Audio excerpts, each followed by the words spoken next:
سردار مارے گئے، ان میں سے 4 کا خصوصی تذکرہ، 3 کے تو حالات بھی ہیں، ایک کے بارے میں صرف پیغمبر کی دعا، ابو البختری۔ اچھا، بدر کی لڑائی میں نے 2 ہفتے پہلے یہ عرض کیا تھا کہ جو قریش کے 1000 آدمی آئے تھے، ان آنے والوں کی 3 قسمیں تھیں۔ ایک تو وہ تھے کہ جو بغض و عناد و دشمنی رسالت کے مجسمے تھے، ایک وہ تھے کہ جو پیغمبر اسلام کے خاندان سے تعلق رکھتے تھے، زبردستی ان کو میدان میں لایا گیا تھا، چنانچہ انہوں نے لڑائی میں کوئی حصہ نہیں لیا، اور ایک وہ تھے کہ جو لڑنے کے لیے آئے تھے لیکن ان کے مسلمانوں پر کچھ احسانات تھے، مکے میں شریف لوگ تھے جو اتنے سخت دشمن نہیں تھے۔ پیغمبر اسلام نے لڑائی کے شروع میں کہہ دیا کہ جو لوگ زبردستی لائے گئے ہیں اور جو لوگ کافروں میں شریف ہیں ان کو قتل نہ کرنا، حتی الامکان ان کو محفوظ رکھنا۔ انہی میں ایک نام ابو البختری کا، ابو البختری یا ابو البختری، یہ وہ شخص ہے کہ جس نے جب دیمک نے معاہدے کو کاٹ لیا یا چاٹ لیا، وہ جو واقعہ یا کھا لیا، اس سے پہلے 3 سال خاندان بنی ہاشم مکے کے باہر پہاڑیوں اور گھاٹیوں میں زحمتوں میں مبتلا رہا، اور کیا حالت اور کیفیت تھی یہ آپ مجالس میں سنتے ہیں، ہمارے سلسلہ تقریر میں بھی 2 سال پہلے اس کا تذکرہ آ چکا۔ خیر بہرحال، تو جن آدمیوں نے آخر میں حصہ لیا تھا کہ یہ معاہدے کو ہمیں توڑ کے پھینک دینا، ایسا کون سا معاہدہ کہ ننھے بچے بھوک اور پیاس سے بلک رہیں اور ان کی بھی مدد نہ کی جائے، تو ان میں ابو البختری کا نام سب سے آگے، یہ آگے تھا کہ نہیں یہ غلط معاہدہ، ہمیں اسے رد کرنا ہے اور نظر انداز کرنا۔ چنانچہ جب یہ میدان میں لڑنے کے لیے آیا تو پیغمبر نے اعلان کیا کہ ابو البختری کو کوئی آدمی قتل نہ کرے، زیادہ سے زیادہ یہ ہے کہ اسے زندہ گرفتار کر کے میرے پاس لے آؤ۔ لڑائی شروع ہو گئی۔ مجزر ابن زیاد انصاری ایک صحابی، اب اتفاق یہ کہ دوران جنگ ان کا سامنا ابو البختری سے ہو گیا۔ انہوں نے ابو البختری کو دیکھا تو کہا کہ ہے ابو البختری، پیغمبر اسلام نے تیرا نام لے کے ہمیں منع کیا ہے کہ تجھے کوئی قتل نہ کرے، تو میں تجھے قتل نہیں کرنا چاہتا ہوں، تو یہاں سے واپس چلا جا، تیری جان بخشی کا حکم پیغمبر نے دیا۔ ابو البختری نے کہا لیکن جنادہ، اس کے بارے میں کیا حکم؟ جنادہ اس کا سگا بھانجا مکے سے اس کے ساتھ آیا ہے، اور جیسا میں کئی دفعہ عرض کر چکا ہوں کہ عرب میں اونٹ کے اوپر 1 آدمی نہیں بیٹھتا، 2 آدمی بیٹھتے ہیں تاکہ وہ جو توازن یا بیلنس ہے وہ خراب نہ ہونے پائے۔ لڑائی میں بھی 2 آدمی اونٹ کے اوپر ہوتے ہیں، تو یہ اپنے سگے بھانجے کو، جس کا نام جنادہ، اس کی بہن کا بیٹا، اسے مکے سے اپنے ساتھ اونٹ پہ بٹھا کے لایا تھا۔ اس وقت جب یہ وہ انصاری نوجوان مجزر ابو البختری سے بات کر رہے ہیں، اس کا بھانجا اس کے پیچھے اونٹ پر بیٹھا ہوا، تو ابو البختری کہتا کہ ٹھیک ہے، میں نے تو سن لیا، میرے بھانجے کے بارے میں کیا حکم؟ تو مجزر نے کہا کہ پیغمبر نے صرف تیرے بارے میں کہا، تیرے بھانجے کے بارے میں تو نہیں کہا، تو چلا جا، بھانجے کا مسئلہ میدان جنگ میں دیکھ لیا جائے گا۔ ابو البختری نے منع کیا، کہا کہ نہیں، میں یہ برداشت نہیں کر سکتا کہ اس حالت میں واپس جاؤں کہ عرب کی عورتیں مجھے تانا دیں کہ میں اپنی جان بچانے کے لیے اپنے ساتھی کو مصیبت میں پھنسا آیا، اسے بھی جانے دے تو ٹھیک، ورنہ میں نہیں جاؤں گا۔ مجزر نے جب اس کا اصرار دیکھا تو مجبوراً آگے بڑھے اور 1 مرتبہ اس سے مقابلہ کیا، ان کی تلوار سے ابو البختری مارا گیا۔ بعد جنگ پیغمبر اسلام کی خدمت میں آئے، اللہ کے رسول، اگر کہ آپ کے حکم کی مخالفت ہوگی لیکن اس کی وجہ یہ کہ جو خود ہی میدان سے جانے کو تیار نہ تھا، پیغمبر نے کہا خیر جو ہو گیا تو ہو گیا۔ ابو البختری یہ بھی سرداران مکہ میں سے ایک ہے، وہ اس طرح سے مرا۔ سرداران مکہ میں دوسرا ہے امیہ ابن خلف۔ یہ کون شخص ہے؟ یہ وہ شخص ہے جو جناب بلال حبشی پہ ظلم کرتا ہے۔ بلال کے مظالم تو آپ نے سنے کہ جلتی ریتی پر لٹا کے سینے پر پتھر رکھ کے توڑا جاتا، گلے میں رسی باندھ کے بچوں کے ہاتھ میں دی جاتی ہے اور گھسیٹا جاتا، جانور کی پچھلی ٹانگوں میں بلال کو باندھ کے جانور کو دوڑایا جاتا، لیکن احد اللہ ایک کے علاوہ بلال کی زبان سے اور کچھ نہیں نکلتا۔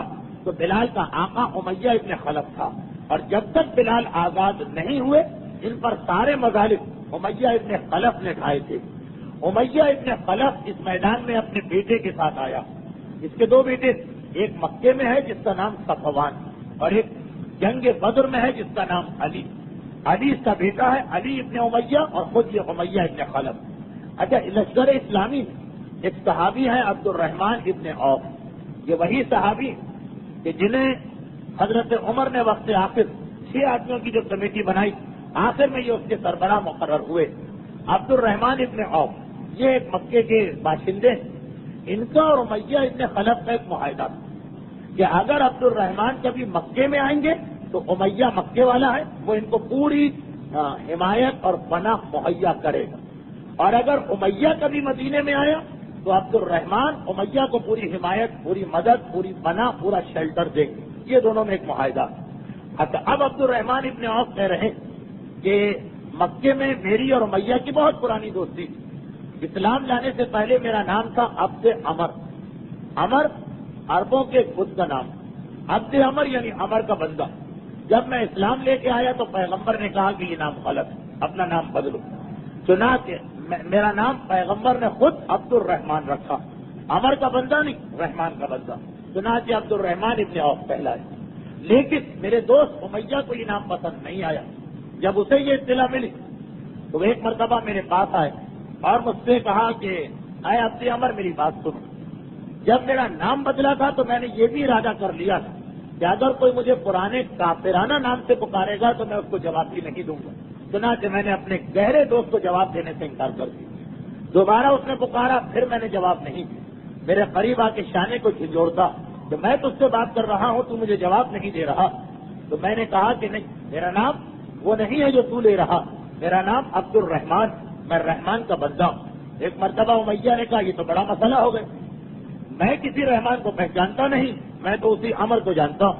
عبد الرحمان ابن عوف نے کہا لیکن میں کسی عبد عمر کو نہیں جانتا ہوں، میرا نام تو عبد الرحمان۔ تو آخر امیہ نے کہا کہ ایسا کریں کہ کوئی تمہارا ایک دوسرا نام رکھ لے، تیسرا نام، تاکہ جب مجھے تم سے بات کرنا ہو، میں تو عبد الرحمان نہیں کہہ سکتا ہوں، میں وہ نام لے لیا کروں، بتاؤ تمہارا تیسرا نام کیا رکھیں؟ میں نے امیہ سے کہا میرا دوست ہے بلال کا آقا، کہ تم ہی کوئی نام رکھو۔ اس نے کہا اچھا چلو عبد الہ، ایک تو ہمارے یہاں عبداللہ ہے اللہ کا غلام، اللہ کا بندہ، اور ایک ہے عبد الہ جو لا الہ ہم کلمے میں کہتے ہیں، معبود کا بندہ۔ یہ نام مجھے بھی پسند آ گیا تو یہ بات طے ہو گئی کہ عبد عمر کے نام سے وہ مجھے پکارے گا، میں جواب نہیں دوں گا، عبد الہ کے نام سے پکارے گا، میں جواب دوں گا۔ خیر یہ بات طے ہو گئی۔ میدان بدر کے اندر جب کفار بھاگنے لگے تو اس وقت تو میں بھی مال غنیمت جمع کرنے لگا، اور ایک وقت وہ آیا، اچھا عرب میں زرہ بختر یہ بہت قیمتی چیز ہے، زرہ جو پورے جسم پہ پہنی جاتی ہے۔ چنانچہ جب یہ کفار مکہ بھاگے تو میں میدان جہاد میں سے، میدان بدر میں سے زرہ جمع کرنے لگا۔ اتنی زرہ میرے ہاتھ میں آ گئی کہ میرے ہاتھ بھر گئے اور گنجائش نہ رہی۔ اب میں چلا واپس کہ یہ مال غنیمت کہیں پہ جمع کر کے آ جاؤں۔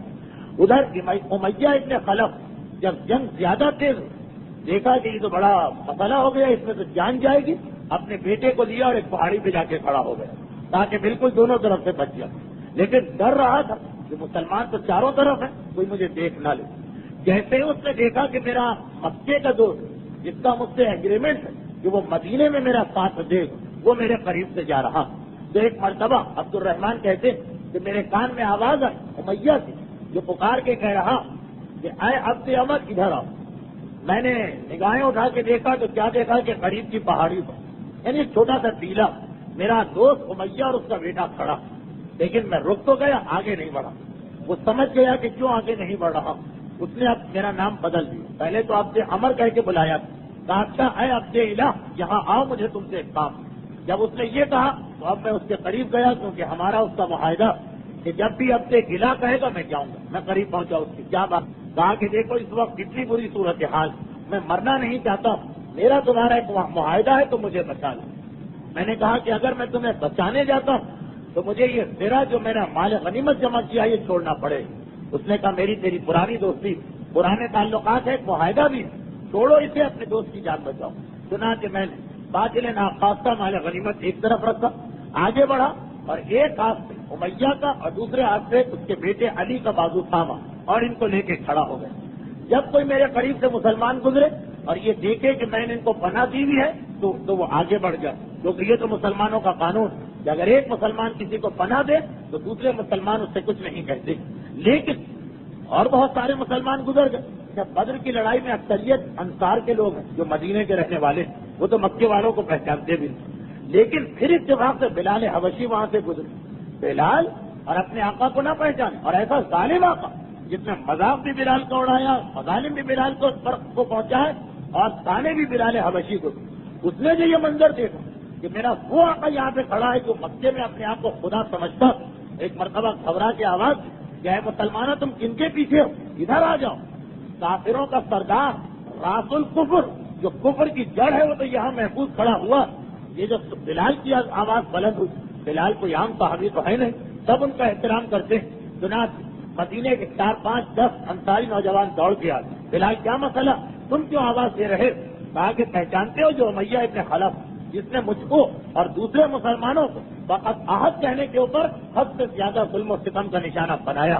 اب بلال کی اتنی بات مسلمانوں کے لیے کافی, بلال کا حکم چلتا ہے مسلمانوں پر.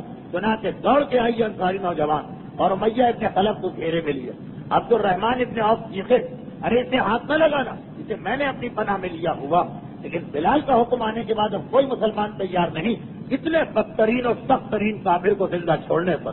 چنانچہ دوڑے عبد الرحمان ابن عوف کوشش کر رہے ہیں کہ میں ان دونوں کو بچاؤں. چنانچہ ان کو اپنی پشت پر لیا, کبھی دائیں طرف کبھی بائیں طرف بھاگ دوڑ کر کے ان کے سامنے آ رہے ہیں. یہ تو پتا کہ کوئی مسلمان میرے سینے پہ نیزہ یا تیر یا تلوار نہیں چلائے گا. لیکن مہاراج, 2 آدمیوں کو ایک آدمی کہاں تک بچا؟ ایک مرتبہ موقع ملا ان انصاری نوجوانوں اور گھسیٹ کے امیہ کے بیٹے کو نکالا اور اس کی گردن کے اوپر تلوار چلائی. باپ نے اپنے سامنے بیٹے کو مرتا دیکھا, ایک مرتبہ چیخا, آئے میرا بیٹا. لیکن اتنی دیر میں وہ واصل جہنم ہو چکا. عبد الرحمان ابن عوف کہتے کہ اب مجھے اصل آدمی کی فکر پڑی, کیونکہ میرا معاہدہ تو اسی سے تھا, اسے میں نے بچانا چاہا. لیکن انصاری نوجوانوں کا ہجوم بڑھتا چلا گیا. اب جو بھی یہ منظر دیکھ رہا ہے دوڑ کے یہاں آ رہا, یہاں تک کہ میں نے دیکھا کہ یہ بچ نہیں سکے گا امیہ. میں نے اسے زمین پہ گرایا, خود اس کے اوپر اوندھا لیٹ گیا, چاروں طرف سے اسے چھپا لیا تاکہ پیچھے سے جو حملہ کرنے کا امکان تھا وہ بھی ختم ہو جائے. لیکن میرا جسم چھوٹا تھا, اس کا جسم ذرا بڑا تھا. ایک انصاری نے اس کی ٹانگ پکڑ کے اسے گھسیٹا اور میرے نیچے سے نکالا, اس کی گردن کے اوپر تلوار چلائی. اس کشمکش میں میرا ایک پاؤں بھی زخمی ہو گیا ایک مسلمان کی تلوار سے. میں نے کھڑے ہو کے بلال کو دیکھا, بلال تم نے اس وقت کتنی خرابی کی, یہ آدمی بھی گئے میرے ہاتھ سے اور جو مال غنیمت تھا وہ بھی گیا. میدان جنگ اس طرح مال تو نہیں رکھتا رہتا, وہ بھی گیا اور یہ بھی گیا. بلال نے کہا مگر تم بھی تو دیکھو کہ جو کافروں کے سخت ترین سردار, ان کو تم اپنی حفاظت اور پناہ میں لے رہے ہو. امیہ ابن خلف اس طرح سے واصل جہنم ہوا, اس کا بیٹا. اس کے علاوہ بڑے بڑے سرداروں میں ایک ابو جہل تھا. ابو جہل یہ تو خاص الخاص آدمی, بلکہ آپ سن چکے کہ بدر کی لڑائی شروع ہونے سے پہلے بھی مصالحت کی گنجائش تھی اور امکان تھا کہ شاید مصالحت ہو جائے, لیکن ابو جہل کی وجہ سے مصالحت نہ ہو سکی. ابو جہل کے بارے میں پیغمبر شروع سے کہہ چکے, 2 آدمیوں کا خاص نام لیا, ایک نوفل کا اور ایک ابو جہل کا. یہ اور نوفل کا نام میدان جنگ میں لیا, ابو جہل کا نام جنگ ختم ہونے کے بعد لیا. وہ کس طرح سے؟ ابو جہل کے بارے میں حقیقت تو یہ ہے کہ تاریخ میں بھی کوئی بالکل معتبر روایت نہیں ہے کہ وہ کس طرح مارا گیا. بس یہ ہے کہ اس کا لاشا جنگ کے بعد ملا. جب جنگ ختم ہوئی پیغمبر کو ابو جہل کی فکر سب سے زیادہ تھی, کیونکہ جو مسلمان کسی کو مارتا تھا, واصل جہنم کرتا تھا, اگر بڑا آدمی مرے تو فوراً آ کے رسول کو اطلاع دیتا, اللہ کے رسول ابو البختری مارا گیا, اللہ کے رسول امیہ مارا گیا. ابو جہل کی کوئی اطلاع نہیں آئی. چنانچہ پیغمبر اسلام نے کہا جاؤ اور جا کے کافروں کے لاشوں میں ابو جہل کو تلاش کرو, اور دیکھو اگر ابو جہل کو ڈھونڈنے میں پریشانی ہو تو ایک نشانی میں بتاتا ہوں, اور وہ نشانی یہ ہے کہ اس کے گھٹنے کے نیچے ایک نشان. لوگوں نے کہا اللہ کے رسول یہ نشانی آپ نے کیسے بتائی؟ تو کہا کہ بچپنے میں, اور جنہوں نے میری پوری 70 تقاریر سنی تو شاید سوائے میرے اور کسی نے پوری تقاریر نہ سنی ہو, لیکن اگر کسی نے پوری 70 تقاریر سنی تو اسے یاد ہوگا کہ ابو جہل پیغمبر اسلام کے بہت بچپنے سے مخالف تھا. یہ اسلام کے بعد کا مسئلہ نہیں, بہت بچپنے سے دشمنی چلی آ رہی. خصوصاً جو رسول خدا کی جناب خدیجہ سے شادی ہوئی, اس شادی کی تقریب اسلام سے 15 سال پہلے کی بات ہے. اس نے کتنی بدتمیزی کی اور کیسے جناب حمزہ نے اسے گردن پکڑ کے وہاں سے باہر نکالا تھا. یہ بہت پرانا دشمن. تو پیغمبر نے کہا کہ بچپنے میں ایک مرتبہ جب پیغمبر کی عمر بھی 6-7 سال کی ہوگی, یہ میرے راستے میں آ کے کھڑا ہو گیا اور بلا وجہ اس طرح بعض شریر بچوں کی عادت ہوتی, بلا وجہ پریشان کرنے لگا. چنانچہ میں نے ایک مرتبہ اسے دھکا دیا, وہ اس طرح سے گرا کہ اس کے گھٹنے پہ زخم پیدا ہو گیا, اور وہاں سے لے کر اب تک کی زخم ٹھیک نہیں ہوا.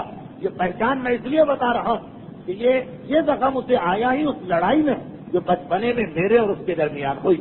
بہرحال پیغمبر نے خاص نشانی دے کے لوگوں کو بھیجا, اور بعد میں جب لوگ پہنچے تو پتا چلا کہ یہ اتنا یعنی سخت جان تھا کہ اس وقت تک اس کی جان نہیں نکلی، البتہ زخموں سے نڈھال زمین پہ گرا. اور یہ زخم کیسے پہنچے؟ اب تاریخ کہتی کہ جنگ کے دوران ایک نوجوان ہے جن کا نام ہے معاذ. ایک معاذ تو وہ ہے جن کا واقعہ آپ نے شروع میں سنا کہ جن کا بازو کٹا تھا اور پیغمبر نے ٹھیک کر دیا. اتفاق سے دو معاذ ہیں اور دونوں کے بازو کٹے. ایک کا بازو پیغمبر نے ٹھیک کیا، ایک پیغمبر تک آ ہی نہیں ان کی بات سن لی. معاذ کہتے ہیں کہ جب جنگ ہو رہی تو میں نے ایک مرتبہ میں قریش کے قریب سے گزرا جہاں پر قریش زیادہ تھا. ایک شور کی آواز سنی کہ قریش کے نوجوان ایک دوسرے سے کہہ رہے ہیں کہ ابو الحکم کا خیال رکھنا. اچھا ابو جہل تو ہم لوگ کہتے ہیں، مکے والے تو اسے ابو الحکم کہتے ہیں، اس کا خیال رکھنا کوئی دشمن اسے نقصان نہ پہنچا دے. یہ جو میں نے سنا تو میں نے سوچا اچھا یہ تو بہت اچھا ہوا کہ مجھے یاد آ گیا کہ سب سے بدترین دشمن یہاں پایا جاتا. میں ایک مرتبہ دیکھنے لگا، تلاش کرنے لگا اور مجھے ابو جہل نظر آ گیا جو اپنے ساتھیوں کو آرڈر دے رہا تھا، احکامات دے رہا تھا، ادھر جاؤ یہاں دشمن زیادہ ہیں، اس طرف جا کے ان کا مقابلہ کرو. میں ایک مرتبہ آگے بڑھا اور تیزی سے میں نے تلوار چلائی. ابو جہل کے شانے پہ وہ تلوار پڑی اور وہ ایک مرتبہ زمین پہ گرا. باپ کو گرتا دیکھ کے اکرما جو ابو جہل کا سگا بیٹا ہے بعد میں مسلمان ہوا، یہ جو اپنے باپ کے ساتھ ساتھ لگا اس نے آ کے پیچھے سے میرے اوپر وار کیا، میرا شانہ کٹا. اچھا ادھر ابو جہل جب گرا تو بہرحال اس کی مدد کے لیے کچھ نوجوان آ گئے. میں نے دیکھا کہ اب اس کے قریب پہنچنا ذرا مشکل ہو گیا ہے. میں نے سوچا کہ چلو کچھ اور کافروں کو مار کے پھر یہاں آؤ. میں آگے بڑھا، شانہ میرا کٹا، خالی کھال جڑی تھی. لیکن اب جو میں جنگ کر رہا ہوں تو میرا کٹا ہوا ہاتھ میرے راستے میں رکاوٹ بن رہا. میں نے دیکھا کہ یہ تو بڑا مسئلہ ہو. ایک مرتبہ میں نے اپنے پیر کے نیچے کٹے ہوئے ہاتھ کو رکھ کے سختی سے کھینچا، وہ ہاتھ بالکل علیحدہ ہوا، اسے پھینکا میدان جنگ میں اور ایک ہاتھ سے میں مقابلہ کرنے لگا. یہ بدر کے ایک مجاہد کا جذبہ. اچھا ادھر مدینے میں دو بچے تھے 15 اور 16 سال، معوذ اور عمر ابن جموح ان کا نام. جیسا میں نے عرض کیا کہ روایتوں میں بہت اختلاف ہے، خصوصاً اس میں شیعہ اور سنی کتابوں میں تو اور زیادہ اختلاف پیدا ہو جاتا. یہ دو بچے تھے 15-16 سال. ان کو شروع سے یہ تمنا کہ ہم کوئی اور کارنامہ کریں یا نہ کریں، ابو جہل کو زندہ نہیں چھوڑنا، کیونکہ انہیں یہ معلوم تھا کہ باقی کافروں کے مقابلے میں ابو جہل کی خرابی یہ ہے کہ یہ گستاخی بھی کرتا ہے شان رسالت. باقی تو خیر دشمن، لیکن توہین کرنا، گستاخی کرنا وہ ابو جہل کا کام. چنانچہ یہ میدان جنگ میں لڑتے جا رہے ہیں دو بچے 15-16 سال کے. ہر مسلمان سے پوچھتے جا رہے ہیں کہ وہ ابو جہل کہاں. مدینے والے تو خود اس کو اتنا نہیں پہچانتے. مکے کے جو پرانے مسلمان ہیں ان میں سے کسی نے بتایا وہ ابو جہل، وہ جو زخمی حالت میں. ایک مرتبہ یہ دونوں نوجوان، یہ دونوں بچے اس پر جھپتے اور اپنی تلواریں اتنی تیزی کے ساتھ چلا کہ ان کو یقین ہو گیا کہ ابو جہل اب مر گیا ہوگا. یہ 8-10-15 وار کھانے کے بعد تو کوئی زندہ نہیں بچ سکتا، کیونکہ زمین پہ گر پڑا ہے، آنکھیں بند ہو چکی ہیں، آخری سانسیں جاری ہیں. چنانچہ اس کو چھوڑ کے واپس آ گئے. اب اس کے بعد تاریخ کہتی اتنا سخت جان کے اس کے باوجود ابھی تک نہیں مرا. جب جنگ ختم ہوئی تو پیغمبر نے کہا کہ جاؤ اور ابو جہل کو تلاش کرو، اور نشانی بتا دی کہ یہ نشانی. سارے مسلمان میدان میں پھیل گئے. عبداللہ ابن مسعود یہ ایک بہت بڑے مسلمان صحابی ہیں، لیکن یہ مکے میں غلام تھے اور ان کا کام یہ تھا کہ یہ اپنے آقا کے جانوروں کو چرایا کرتے. اتفاق سے ان کو یہ ابو جہل کے قریب پہنچے. سب مسلمان ڈھونڈ رہے ہیں، کسی ایک کو تو ملنا. عبداللہ ابن مسعود کو ابو جہل کا لاشا ملا، لیکن نہیں. جب قریب پہنچے تو پتا چلا لاشا نہیں، ابھی کچھ سانس آ رہی، تھوڑی تھوڑی جان ابھی باقی. چنانچہ یہ اس کے قریب گئے، اس کے سینے پہ چڑھے اور اس کے سر کو کاٹنا چاہا. ایک مرتبہ ابو جہل نے آنکھیں کھولی، لیکن دیکھیے تو صحیح کہ ابھی بھی کتنا تکبر اور غرور بھرا ہوا. ایک مرتبہ کہتا ہے ارے چرواہے ذرا دیکھ کے چڑھ، تو کہاں پہ چڑھ رہا. اور اس کے بعد ایک جملہ اس نے کہا کہ کاش بنی ہاشم کا کوئی شخص مجھے قتل کرتا یا کم سے کم کوئی قریشی نوجوان مجھے قتل کرتا. کوئی غیر قبیلے والے کے ہاتھ سے مارا جاؤ، اس سے بڑی میری توہین کوئی نہیں. ذرا دیکھیے تکبر کیا، دماغ ان کا جس مقام پہ پہنچا ہوا. مر رہا، لیکن حالت یہ کہ اگر مرنا ہی ہے، کیونکہ بنی ہاشم تو سب سے زیادہ عزت والا قبیلہ، اس کے بعد دوسرے نمبر پر قریش آتے ہیں. تو کاش یا بنی ہاشم کے ہاتھ سے مارا جاتا یا قریشی کے ہاتھ. معلوم ہے اور قریشیوں کو معلوم کہ گردن جتنی زیادہ نیچے سے کاٹی جائے اتنا سر خوشنما دکھائی دے گا کٹنے کے بعد بھی، اور جتنا اوپر سے کاٹا جائے گا اتنا ہی چہرہ بدصورت نظر آئے گا. یہ ایک نقطہ. چنانچہ جو مجسمے بنائے جاتے ہیں اگر گردن بالکل نہ ہو تو بدنما ہو جائے گا چہرہ خود بخود. شباہت آنے لگی کہ بعض اوقات جانوروں بندر جیسوں اور گردن اگر ہے تو وہ انسانی چہرہ نظر آئے گا. اگر تو ہی میرے سر کو کاٹ رہا تو جتنا نیچے سے ہو سکے اتنا کاٹ, تاکہ مرنے کے بعد بھی لوگ دیکھیں تو پوچھے کہ کس کا چہرہ نظر آ رہا. عبداللہ ابن مسعود نے کہا کہ جتنا اوپر سے ہو سکے گا میں وہیں سے تجھے کاٹوں گا, تاکہ دشمن خدا اور دشمن رسول کا چہرہ بھی ایسا کہ دیکھنے والے نفرت اور کراہیت سے آنکھیں پھیر لے. چنانچہ عبداللہ ابن مسعود نے اس سر کو کاٹا, پیغمبر اسلام کی خدمت میں لا کے پیش کیا. پیغمبر نے اس کٹے ہوئے سر کو دیکھا اور ایک جملہ کہا, ھذا فرعون الامہ. ایک موسیٰ کی امت کا فرعون تھا, میری امت کا فرعون یہ. اس کے بعد کا نہیں, بلکہ یہ فرعون سے بھی بدتر. اس لیے کہ جب فرعون کا موت کا وقت آ گیا, اس وقت اس نے کہا آمنا برب موسیٰ و ہارون, میں موسیٰ اور ہارون کے پروردگار کو مان رہا ہوں. لیکن یہ تو اتنا بدترین ہے کہ وقت موت بھی آ گیا اور اس کے بعد بھی اس کے نخرے اور اس کی حالت یہ کہ ایمان پھر بھی نہیں لایا. تو یہ میری امت کا فرعون بلکہ فرعون سے بدتر ہے. وہ فرعون آخری وقت میں ایمان لے آیا, اس نے آخری وقت میں بھی ایمان کو قبول نہیں کیا. یہ ابو جہل تھا کہ جس کا انجام ہمارے سامنے آیا. اور اس کے بعد روایت یہ کہ پھر پیغمبر اسلام نے ایک مرتبہ کہا کسی کے پاس نوفل کی بھی خبر ہے یا نہیں. نوفل پیغمبر اسلام کے سخت ترین دشمنوں میں سے ایک. جنگ جمل میں طلحہ اور زبیر کا نام آتا ہے. زبیر کے سگے چچا ہیں نوفل. جب لڑائی شروع ہونے والی تھی اس وقت پیغمبر نے ہاتھ اٹھا کے کہا تھا پروردگارا آج اس میدان سے نوفل زندہ واپس نہ جانے پائے. اور ادھر جنگ ختم ہوئی تو پیغمبر نے پوچھا نوفل کی کوئی خبر ہے یا نہیں. اور نوفل وہ جو میدان جنگ میں لڑتے لڑتے علی کے سامنے آیا اور علی کی تلوار سے جہنم واصل ہوا. مولا نے کہا اللہ کے رسول نوفل کو تو میں نے مارا.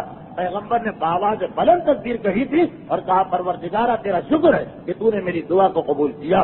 یہ چار بڑے بڑے دشمن ابو البختری, امیہ, ابو جہل اور نوفل, جن میں سے آخری دو کے بارے میں پیغمبر بھی اپنے صحابیوں سے کہہ رہے ہیں کہ جا کے ان کو تلاش کرو, یہ بدر کی لڑائی میں مارے گئے. اب روایت یہ کہ جب بدر کی لڑائی ختم ہوئی